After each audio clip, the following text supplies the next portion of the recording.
The fashion world didn't just pause. It froze, then exploded. A 20-year-old tennis star from the Philippines stepped onto one of the most prestigious red carpets in global sport, wearing a gown unlike anything anyone there had ever seen. In an instant, every celebrity, every champion, every icon inside the Palacio de Cibeles turned their attention to her.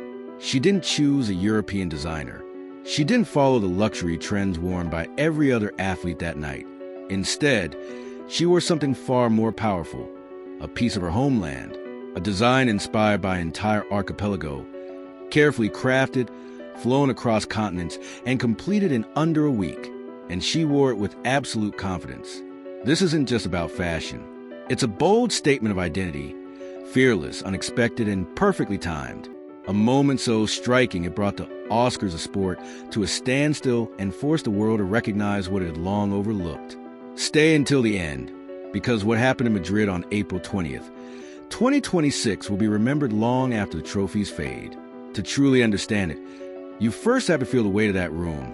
To understand the magnitude of what she carried into that room, you have to understand the stage itself. The Laureus World Sports Awards are not just prestigious. That word feels too small. This is the arena where the greatest achievements in sport converge under one roof and are etched into history. Since its founding in 2000, the ceremony has honored athletes who didn't just win, they redefined their disciplines.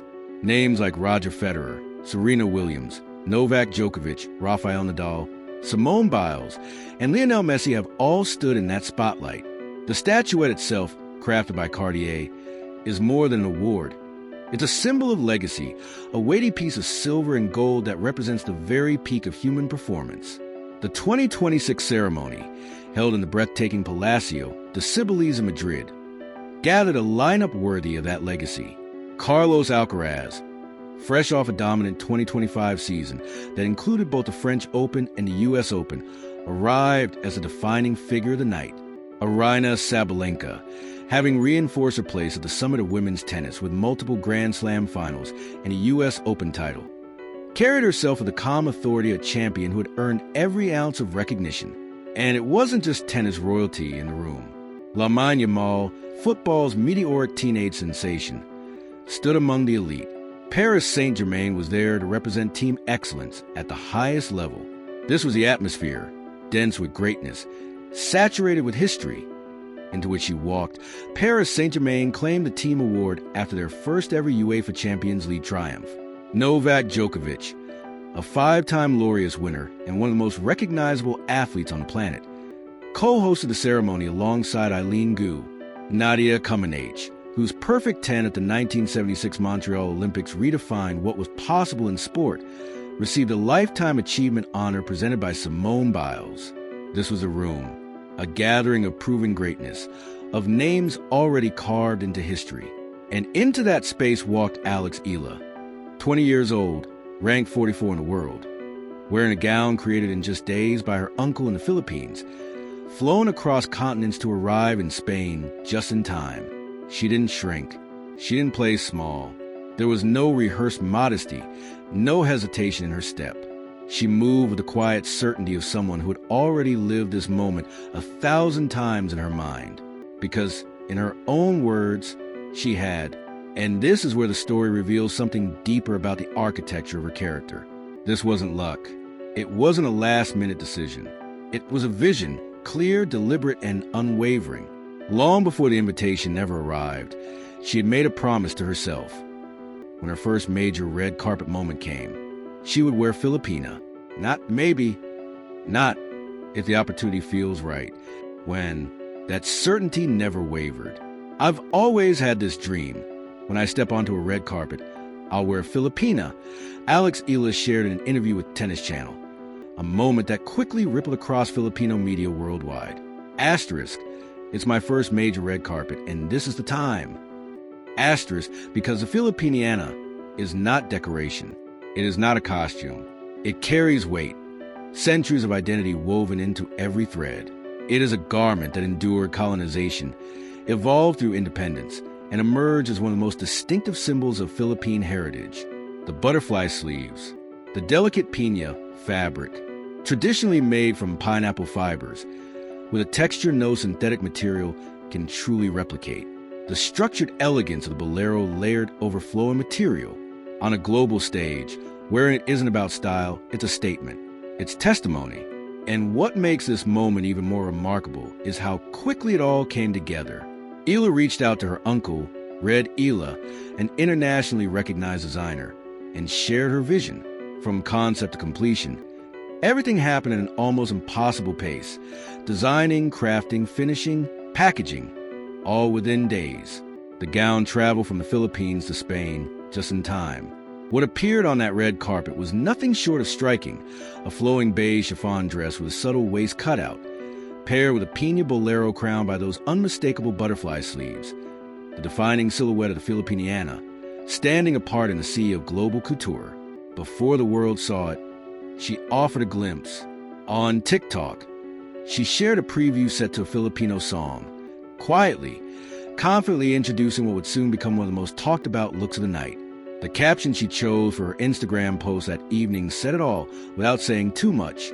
Asterisk, playing princess of the evening. Asterisk, but this wasn't performance. The princess framing was playful, almost a deflection. What Alex Eala actually did was far more powerful. She carried the soul of a nation into a room filled with the most celebrated athletes on earth. And she did it with intention, with joy, and without apology. Think about that for a second. At just 20 years old, on her first major red carpet, surrounded by icons who had defined global sport for decades, she made a choice. Not the safe choice, not the expected one. She chose visibility for a culture over blending in. She chose meaning over comfort, statement over safety.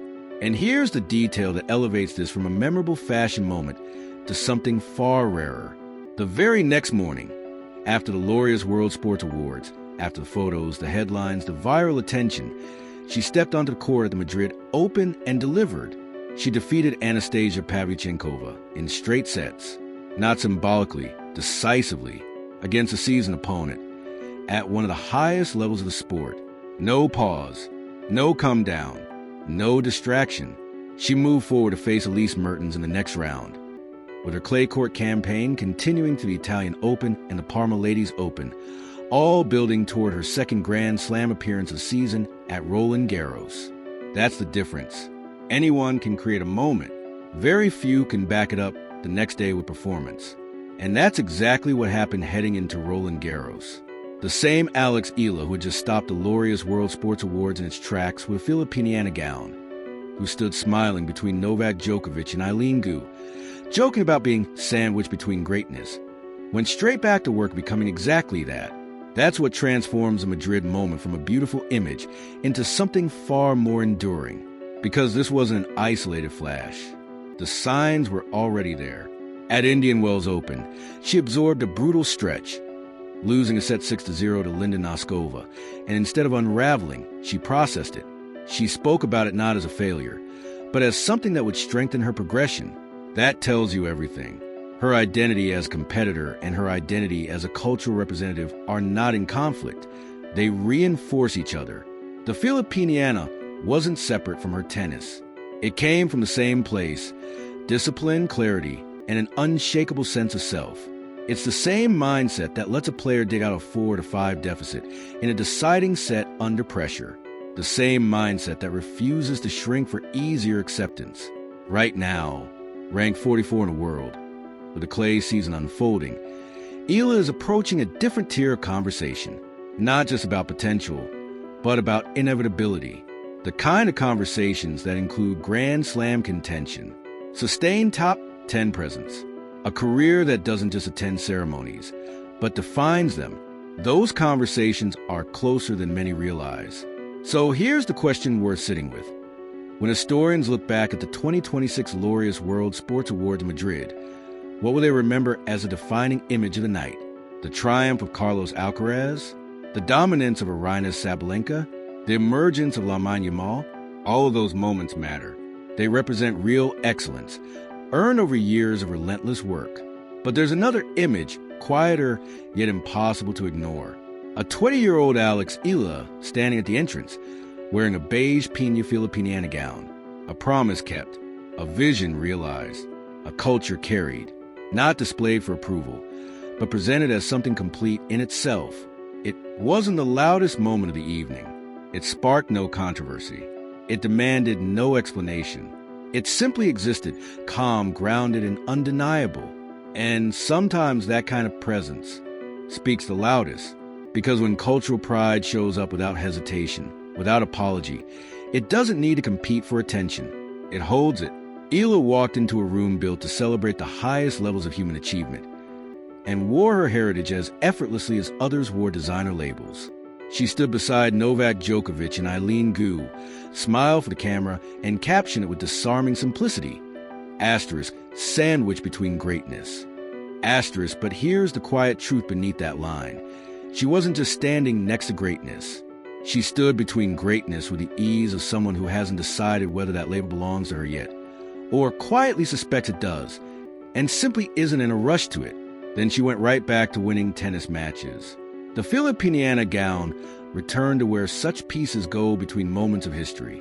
The Pina Bolero, the butterfly sleeves, the flowing beige chiffon, now preserved in photographs seen across the world, in the memories of legends who shared that room, in the growing cultural record of what it looks like when identity is carried, not performed, on the biggest stage.